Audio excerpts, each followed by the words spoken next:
नमस्कार, myself doctor K S Meena, department of chemistry, MLV government college Bhilwara. Last class में हमने discuss किया था जूल का नियम, थर्मोडायनेमिक्स वाले चैप्टर की बात कर रहे हैं। उस चैप्टर में हमने जो लास्ट क्लास में डिस्कस किया वो जूल का नियम। इस क्लास में हम डिस्कस करेंगे जूल थॉमसन इफेक्ट या जूल थॉमसन का नियम या प्रभाव। तो जूल और थॉमसन द्वारा रुद्धोष्म परिस्थितियों में किसी गैस की उच्च दाब से निम्न दाब की ओर दाब और निर्वात की ओर एक सरंध्र डार्ट द्वारा माने कि एक छोटे से छिद्र द्वारा अगर गैस को अणु को इसमें प्रसारित किया जाता है तो उस चीज को अनुभव किया और उसको कहा गया है कि उस समय शीतलन उत्पन्न हो जाती है। माने गैस किसी भी गैस को अगर छोटे से छिद्र द्वारा प्रभावित किया जाता है तो वो गैस के ताप में अचानक कमी आ जाती है। वो जो कमी आ जाती है उसको उन्होंने कहा कि शीतलन का प्रभाव या जूल थॉमसन इफेक्ट के नाम से हम जानते हैं। लेकिन ये कंडीशन जो थी वो रुद्धोष्म एबायोटिक कंडीशन में ही ये पॉसिबल था। और दूसरा था कि उच्च दाब पर टेम्परेचर, बहुत हाई टेम्परेचर के ऊपर ये कार्य किया जाता है। जनरली हाइड्रोजन और हीलियम के अतिरिक्त सभी गैसें ये प्रभाव दर्शाती हैं, क्योंकि इनवर्स टेम्परेचर जो होता है विक्रम ताप का इसके ऊपर प्रभाव होता है। तो सामान्य ताप से विक्रम ताप जो होता है वो सामान्य ताप से अधिक होता है। हाइड्रोजन और हीलियम भी इसकी विक्रम ताप क्रमशः वो नीचे जूल थॉमसन प्रभाव के द्वारा हम देखते हैं। सामान्य उच्च दाब पर गैसों के मध्य वान डेर वाल बल अत्यधिक होने के कारण गैस का दाब कम करने और निर्वात में प्रसारित करने पर कुछ गैस इन बलों के विरुद्ध कार्य करने में ऊर्जा उसकी खर्च हो जाती है। और वो जो ऊर्जा खर्च हो जाती है वो ऊर्जा की वजह से ही वहां पर क्या उत्पन्न हो जाता है, शीतलन उत्पन्न हो जाता है। और इसको इसी आधार पर माने इसी चीज का इफेक्ट के द्वारा गैसों का द्रवीकरण किया जा सकता है। ये एलपीजी आपके सिलेंडर में भर के आपके घर तक पहुंची है, तो ऑक्सीजन के सिलेंडर अगर हॉस्पिटल में मिल रहे हैं तो इसी प्रभाव का उपयोग करते हुए ये कार्य हो रहा है। जूल थॉमसन ने क्या एक्सपेरिमेंट किया? जूल थॉमसन ने एक्सपेरिमेंट किया कि जिसमें प्रारंभिक कंडीशन देखी तो P1, V1, T1, U1 और दूसरी कंडीशन जो अंतिम अवस्था जिसको बोल सकते हैं P2, V2 और U2 के द्वारा इसको परिभाषित कर रहे हैं। यहाँ पर परिभाषित कर रहे हैं। तो रुद्धोष्म परिस्थितियों में को प्राप्त करने के लिए एक ऊष्मारोधी नली का यूज किया जाता है, जिसमें एक तरफ डार्ट लगा रहता है। इस छिद्र में से इसमें इसी गैस के प्रसार को पहले ताप माने दाब, आयतन, ताप और आंतरिक ऊर्जा और प्रसार के प्रसार इसकी ताप, दाब, आंतरिक ऊर्जा द्वारा यानी किया गया कार्य अगर हम ज्ञात करते हैं तो DW = P2 V2 - P1 V1 के द्वारा इसको एक्सप्रेस करते हैं। रुद्धोष्म परिस्थितियों में तृप्त का मान शून्य होता है, मानी टेम्परेचर चेंजेस शून्य होगा। उष्मागतिकी के प्रथम नियम के अनुसार Du = -dW मानी कार्य किया जाएगा लेकिन उष्मा बाहर से ली जाएगी, क्योंकि वहां पर आपका क्या हो रहा है, एनर्जी लॉस हो रहा है। तो इसको इस तरह कर सकते हैं -P2 V2 + P1 V1, अर्थात U2 - U1 U2 - U1 -P2 V2 -P1 V1। तो U2 प्लस उसके द्वारा इन दोनों को साथ में ले लेंगे, U2 + P2 V2 इसको बराबर इसके बराबर हो जाएगा।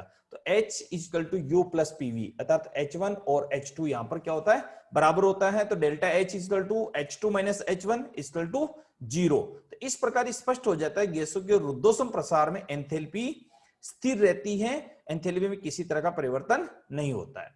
अब जूल थॉमसन गुणांक क्या चीज होती है? तो किसी गैस की एंथैल्पी H का एक अवस्था फलक है, स्टेट फंक्शन है, अतः DH एक पूर्ण अवकलन अगर इसका किया जाता है तो H का अवकलन कर रहे हैं हम, H का अवकलन POT के परिप्रेक्ष्य करते हैं, क्योंकि यहां पर हम कहते हैं कि जो एंथैल्पी है वो function of pressure and temperature.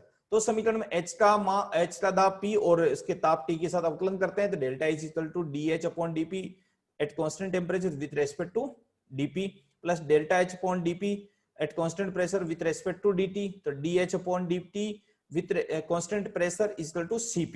ये Cp की वैल्यू होती है। तो इस तरह delta H = dH/dt with at constant temperature dP plus Cp dt। Joule Thomson की रुद्धोष्म परिस्थितियां यहां पर लागू कर देते हैं हम। तो रुद्धोष्म परिस्थितियां लागू करने में dH/dP at constant temperature dP plus Cp dt = 0 होगा। तो इसकी वैल्यू इसके बराबर हो जाएगी dH/dP at constant temperature dP = -Cp dt। Sign ये इधर चला जाएगा, इसका साइन इसका चेंज हो जाएगा। अर्थात मैं इसको इस तरह लिख सकता हूं dT/dP at constant enthalpy delta H constant enthalpy = 1/Cp dH/dP at constant temperature। स्थिर एंथैल्पी पर गैस के दाब के साथ ताप में परिवर्तन की दर को जूल थॉम्सन गुणांक कहते हैं। मानी स्थिर एंथैल्पी, एंथैल्पी में चेंज नहीं होगा, एंथैल्पी स्थिर रहेगी, पर गैस के दाब के साथ ताप में जो परिवर्तन होता है उसकी दर को थॉम्सन गुणांक या जूल थॉम्सन गुणांक कहते हैं। इसको इस तरह म्यू के द्वारा रिप्रेजेंट किया जाता है, तो अर्थ dH/dt, तो mu equal to 1 minus 1/Cp dH/dp at constant temperature, या dH/dp at constant temperature equal to minus Cp mu आई के द्वारा इसको रिप्रेजेंट किया जाता है। ये इसी तरह होता है जिससे इसको हम केमिकल पोटेंशियल की वैल्यू कैलकुलेट करते हैं, उसी तरह इसको रिप्रेजेंट करते हैं। अब थॉम्सन गुणांक की जो वैल्यू है वो कैसे दी जाती है, तो आदर्श गैस के लिए इसको कैलकुलेशन कराई हमने। आदर्श गैस की वैल्यू ऑफ थॉम्सन कोएफिशिएंट के लिए इस तरह से म्यू पाई बोल देते हैं, तो म्यू पाई की वैल्यू है -C/Cp। ये इस इक्वेशन के द्वारा हम इसको यो म्यू पाई की वैल्यू को हम कैलकुलेट कर सकते हैं, किसके लिए, आदर्श गैस के लिए। तो आदर्श गैस के लिए ये हो गया हमारे पास du/dv at constant temperature equal to 0 होता है, तो ये 0 हो गया।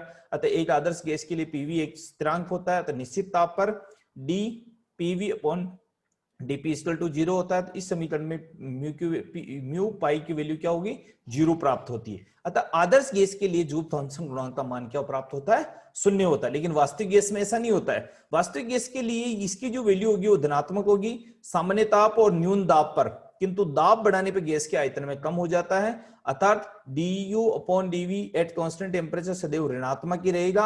अर्थात इसको कोष्टक के रूप में हम किसके रूप में रिप्रेजेंट करते हैं, नेगेटिव वैल्यू के रूप में प्रेजेंट करते हैं। तो सभी गैसों के लिए सामान्य ताप पर न्यून दाब पर पीवी का मान पी के साथ घटता है, तो इस तरह हम कह सकते हैं कि गैस के लिए सदैव धनात्मक होने के कारण इसका मान कैसा होता है, धनात्मक प्राप्त होता है।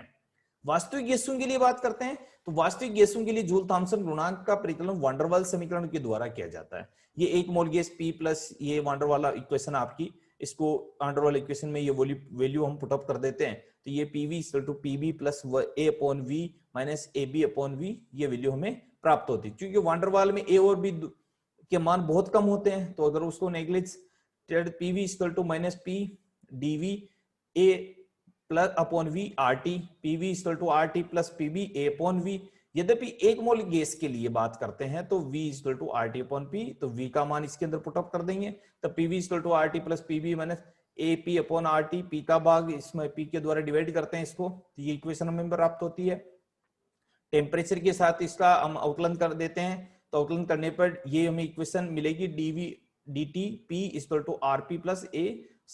उच्च समीकरण को हम आगे सोल्व करते हैं तो इस तरह की वैल्यू हमारे को देखने को मिलती है।